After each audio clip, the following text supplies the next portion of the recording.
Sir, lockdown में जो आज तक की परिस्थिति देखी जा रही है और जिसमें बहुत से लोगों को बहुत परेशानियां झेलनी पड़ रही है, तो इसके बारे में आपका क्या कहना है?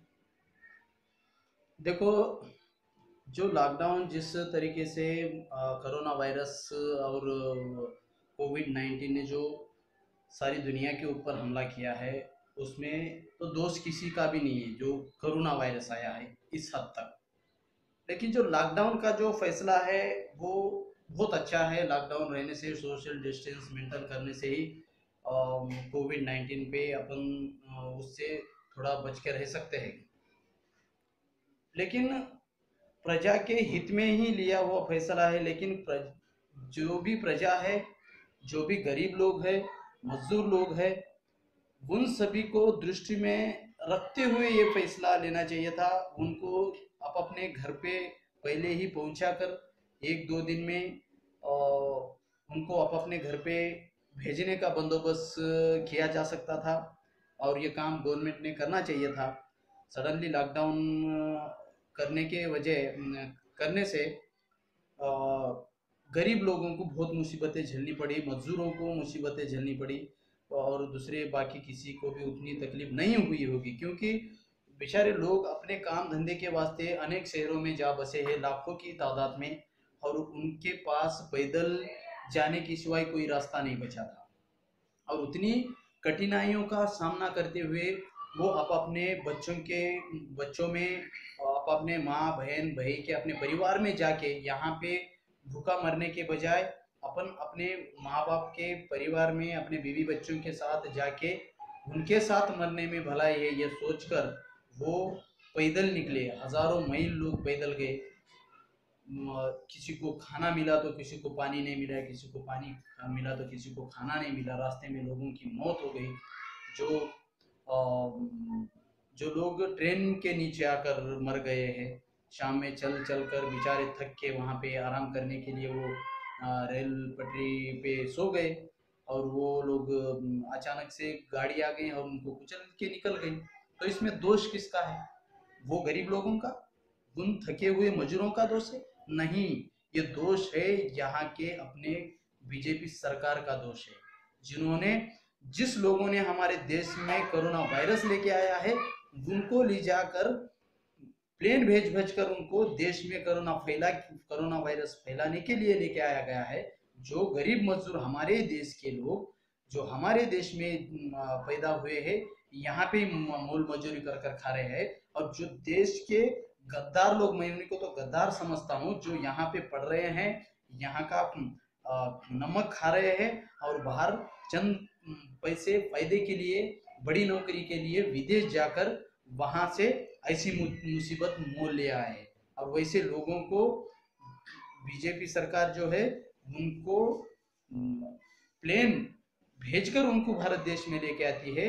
और यहाँ पे हमारे पास जो हमारे लोग फैक्ट्री में इधर उधर मजदूरी कर रहे हैं, जो बेरोजगार रोजगार कर रहे हैं, उन लोगों को उनके घर तक, उनके परिवार परिवार तक पहुंचाने में ये सरकार असफल रही है। दोस्तों, इस देश में गरीब लोगों का कोई अहमियत नहीं है, गरीब लोगों के लिए इस देश में स्थान नहीं है, ऐसा मैं कहूँगा।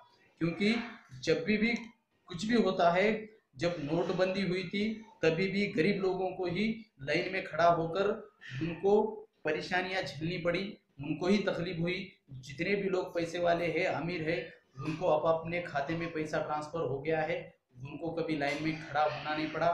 जो गरीब मजदूर लोग हैं, उनको ही तकलीफ उठानी पड़ी। और बीजेपी सरकार जो है, लोगों को मुंह पकड़ने के, लोगों के आगे बहुत कुछ हम लोगों के लिए, गरीब लोगों के लिए कर रहे हैं, ऐसा बताने के लिए बीजेपी सरकार जो है किसी के खाते में 500 या 1000 रुपए डाल रही है। 500 1000 से कुछ नहीं होता साहब। 500 1000 से तो एक दिन का राशन भी ठीक से नहीं आता बड़े परिवारों में। वो आपके 500 और 1000 के लिए मोहताज नहीं है लोग। जो मजदूर, उनको अभी फिलहाल उनके परिवार में जाना चाहिए, वो सबसे बड़ी बात थी। और जो एक महिला, गर्भवती महिला, जो अपने एक बच्चे को हाथ में पकड़कर एक बच्चे को ऊपर कंधे पे लेकर, और वो खुद गर्भवती रहते हुए वो 600 किलोमीटर चलती है, उसका जवाबदार कौन है? उसकी तकलीफ की जवाबदार कौन है? इतनी बेरहमता मैं आज तक नहीं देखी।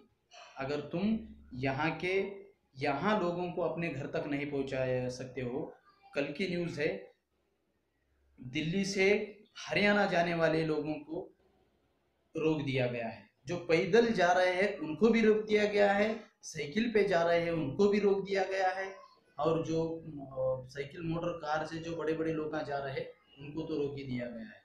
ये कितनी परेशानी है, कितनी लोगों को परेशानी झेलनी पड़ रही है। चलो ठीक है, लॉकडाउन ये सबसे अच्छा तरीका है। लॉकडाउन ही कोरोना वायरस कोविड-19 से हमको बचा सकता है, लेकिन गुस्से मरने के पहले लोग तो भूखमरी से मर रहे हैं, या ऐसी तकलीफें उठाकर मर रहे हैं, चल पैदल चल चल कर मर रहे हैं। कितनी ये बड़ी बात है। और यहाँ का मीडिया तो वो सब कुछ बताने के लिए असमर्थ रह रहा है। और फिर कोई राजनेता बाथरूम में संडास भी कर रहा हो तो वो बताने के लिए तैयार है वो लोग। कोई खाना खा रहा है, कोई छीका भी है राजनीतिक का आदमी, तो वो बड़े उसको सनसनी न्यूज कर कर बताते हैं। मीडिया के लोग इस देश के, पहले तो मीडिया के लोग सबसे बड़े गद्दार है इस देश की। और गरीब लोगों के, गरीब की कोई लोगों तक, आम जनता तक और कोई न्यूज़ नहीं बनती और उनकी न्यूज़ नहीं आती। एक लड़की अपने पिताजी को लेकर तकरीबन 1000-1200 किलोमीटर साइकिल पे चलती है, उसका कोई नहीं बताता, उसका कोई भी नहीं, कोई न्यूज़ चैनल नहीं बताता। और उसका उसका जिक्र तो डायरेक्ट व्हाइट हाउस से हुआ है, अमेरिका अमेरिका से हुआ है, और ये भारत देश में तो उसका कोई नाम ही नहीं ले रहा है।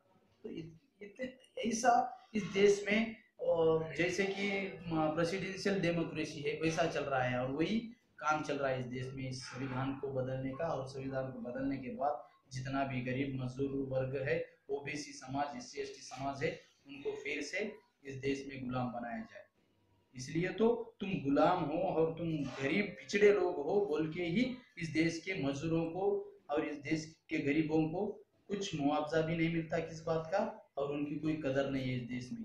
और ये बात इस लॉकडाउन में साबित हुई है दोस्तों। यहाँ से आगे बीजेपी को भगाना है या फिर से आपके सर के ऊपर बैठ के तांडव करवाना है, वो आप सोचिए। मैं किसी पार्टी का नेता नहीं हूँ, या किसी पार्टी से ताल्लुक नहीं रखता। मैं एक भारतीय नागरिक हूँ। जैसे बाबा साहब कहते हैं, मैं प्रथम भारतीय हूँ और अंतिम में भी भारतीय हूँ, वैसा ही मैं एक बाबा साहब को चाहने वाला, बाबा साहब का बंदा हूँ। दोस्तों, मैं बीजेपी सरकार जो काम कर रही है उसके सख्त खिलाफ हूँ, सच्चाई के साथ हूँ, और ये ऐसे अराजकता चल रही है उसके खिलाफ हूँ। दोस्तों, आपको भी इस महामारी के, बीमारी के इस दौरान बीजेपी का क्या असली रूप है आपको भी दिख रहा है।